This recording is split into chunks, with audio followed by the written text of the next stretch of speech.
Good morning to all. This morning I am tasked to present to you an example of weekly home learning plan and activity sheet for English grade 10. I will also share the activities that I included in order to help the learners master the competency. But before we proceed to the main point of our sharing this morning, I would like to share with you the things that I use in crafting my WHLP. Of course, this is anchored with the school's class program. I also utilize Pivot for a budget of work and of course the module and the assessment tools. We have to remember that our WHLP serves not only our guide, but guide for the parents and guardians who will support the learnings of their children in accomplishing the learning tasks cited in the module. But in our case, since majority of our learners can accomplish the work by their own, this WHLP serves as their outline. I am Julianne S. Dili Dili, Teacher 1 from English Department. I believe everybody is very acquainted with the parts of WHLP, but let me show you the template that our school is utilizing. So remember that our WHLP has different parts. The first one is the day and time, which is based on our class program. And after that, we also have our learning area. Then the learning competency, which refer to the knowledge, skills, attitude, and values that learners need to demonstrate in every lesson or learning activity. We also have the learning tasks for the students, of course, and mode of delivery, which refers to the way training instructions are delivered to support and enable learning process. Once again, from the term itself, weekly home learning plan, this serves as guide. The mood and the life of this discussion lies in the hand of the teachers. So at this point, let me share to you my WHLP. Okay? So we have to remember our learning competency. So this is one of the parts of the WHLP. So ito po yung pinaka-puso po na ating WHLP. This is the core of our weekly home learning plan. Okay? This is the thing that our students need to master. So in my case, I chose the first competency for the second quarter, English 10. Observe the language of research, campaigns, and advocacy. Anyway, this is just an example. Okay? So, remember that in crafting our WHLP, kailangan din po natin sundin yung tinatawag nating idea. Okay? Not only in our lesson exemplar, but also in our WHLP. So, idea refers to, or idea stands for I for introduction, D for development, E for engagement, and A for assimilation.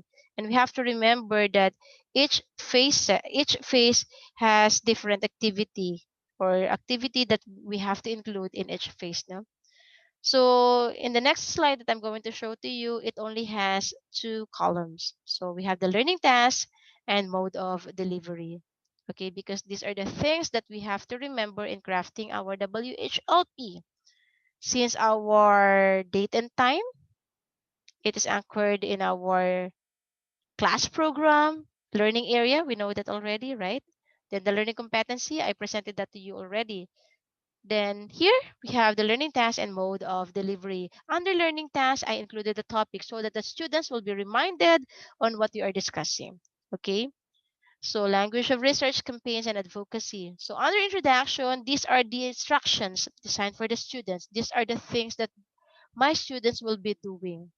So they're going to read and understand the focus of this week lesson, as well as the expected output as they journey through the lesson. Why did I include that under introduction? Because we have to remember that under introduction, we really have to present the most essential learning competency. Kailangan po malaman ng bata yan so that they are aware kung ano po yung kailangan nilang targetin. And of course, the desired learning outcome. Ano ba yung gagawin po nila at the end of the discussion or week? Purpose of the lesson, core content, and relevant samples. So as you can see, under introduction, I also have examine material presented, which will be flashed on their screen. And after that, of course, they have to ready themselves because we are going to have recitation, because I'll be flashing questions about the material that I presented, that I will be presenting to them. So it's time for sharing of idea. So again, why did I include those activities? Because once again, we have to present to our students the most essential learning competency. Dapat po alam po nila yan. And of course, the desired learning outcome. And we also have to present relevant samples. This maximizes awareness of our students' own knowledge as regards to the content and skills required for the lesson. So mode of delivery, online distance learning delivery, and I'll be utilizing slides presentation using Canva and of course Zoom. Again, these are the reasons why I included those tasks under introduction. Next, under development, the students will be asked to read the statements presented on the screen. Okay. Then after that, we are going to have a short interactive game. They will be identifying statements whether they are true or false. Then after that, they're going to identify similarities and differences among research, campaign, and advocacy. And they will be asked to make Venn diagram so that they can easily see the similarities and differences among those three terms.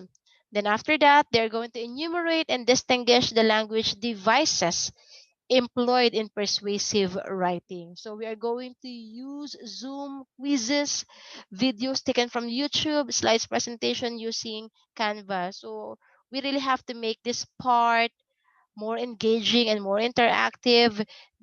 Kasi kailangan natin kunin yung attention ng bata, kailangan ma-hook natin sila para yung attention nila dito lang po naka-focus. So, why do I include these activities? So, this part present activities or tasks and contents of value and interest to learner. So, paano natin makukuha interest ng learner? Sa pamamagitan ng laro. Laro we're in, it is connected to our lesson. So, this exposes our learners on what they knew. Ano ba yung alam nila? What they don't know, what they want to know, and what they want to learn. So, that's why I'll be utilizing quizzes. Kasi sa quizzes, makikita na po natin uh, yung area kung saan po yung alam na alam ng bata at yung area naman po kung alin po yung kailangan po natin pagbigyan ng pansin. Most of the activities and tasks under development simply and directly revolve around the concepts of developing mastery of the target skills or milk. Lahat po ng learning task po dito under development phase po. Ang target po niyan is to master the most essential learning competency. So, like what I said a while ago, the mood and life of the discussion lies on the hand of the teachers. Bahala na po si teacher kung paano po niya palalabasin yan o paano po mamamaster o ma-develop yung mastery ng bata yung tinatawag nating most essential learning competency. So what am I going to utilize? Of course, Zoom pa rin, quizzes, videos taken from YouTube so that they can easily identify the similarities and differences ng research, campaign, and advocacy. Then of course, slides presentation using Canva. Next phase is engagement. Okay, so these are the things that my students will be doing. They are going to examine the material presented on their screen. Then after that, they are going to answer questions flashed on the screen and they will be asked to write their answers on their notebook. Kahit nasa bahay po sila, I am actually requiring them to use pen and paper para po napapractice pa rin po yung kanilang pagsusulat. Okay? Then after that, they will be asked to share their idea after answering questions about the materials that I presented to them. Then under engagement, dito na rin po kami magkakaroon ng group activity. So I have 4 groups and each group will be receiving different task sheet. And their output should be presented through Google Slides. Since online po kami, kailangan makita ko pa rin kung sino po ang nagtatrabaho at sino hindi. Sa Google Slides po, makikita po natin kung sino po yung mga kumikilos po. Okay? Then, of course, they will be asked to present their output at the end of the day. So, mode of delivery, I'll be utilizing still slides presentation using Canva, Google Classroom. Why Google Classroom? Yung sagot po nila na sinulat po nila sa notebook, they're going to take a picture of it, and after that, they will be uploading it in our Google Classroom. Then, of course, for our group activity, we're going to have our Zoom breakout room. Then, videos from YouTube, and of course, the Google Slides. So, bakit ito po yung mga learning tasks na sinama ko under engagement? In this part, the learner engages in various tasks. So, meron po tayong individual tasks. At the same time, meron tayong group tasks. And opportunities in building their knowledge, skills, and attitude and values to meaningfully connect their uh, concepts after doing the task in development part. So, connected po sa development ka engagement. Okay? This also exposes them to real life situation or real life tasks that shall ignite their interest to meet the expectations, make their performance satisfactory, and produce a product or performance which will help them fully understand the target skills and concepts. Okay, dito po kasi sa group activity, anyway, mamaya po mapapakita ko po sa inyo sa activity sheet. Ipapakita ko po rito yung video ni Gina Lopez about her advocacy on environment po. So probably lahat po makaka-relate, most especially nakaranas po tayo ng hindi maganda just because hindi natin naprotektahan yung ating environment. So, again, bakit ko sinama yan? We have to expose our students to real life situation. Ano mangyayari kapag hindi natin pinangalagaan yung nature natin? Okay? Reality. Or probably that particular activity will ignite their interests to meet the expectation. So, at this point, I have to be very careful lang because uh, I have to be mindful about what they will feel after watching the video of Gina Lopez. Okay. So once again, those are the reasons why I included these activities under engagement. Okay, we really have to expose them to real life situation or to real life tasks. Later on, papakita ko po sa inyo ano yung mga group activity po nila. Then under assimilation, so this is the thing, or these are the things that they're going to do. First and foremost, they're going to answer the question, which is highlighted here, as you can see on the screen. How does the use of language affect the way the writer conveys ideas and information to the readers in various fields like research, campaigns, and advocacies? So these are the things that we discussed under development. So ngayon, papakita po nila kung paano nga ba nakakaapekto yung language na yan. They will not only answer these questions, but they have to present their answers through graphic organizer. Okay? Okay, I'll be utilizing Google Classroom here and Google Documents. So why did I choose this activity?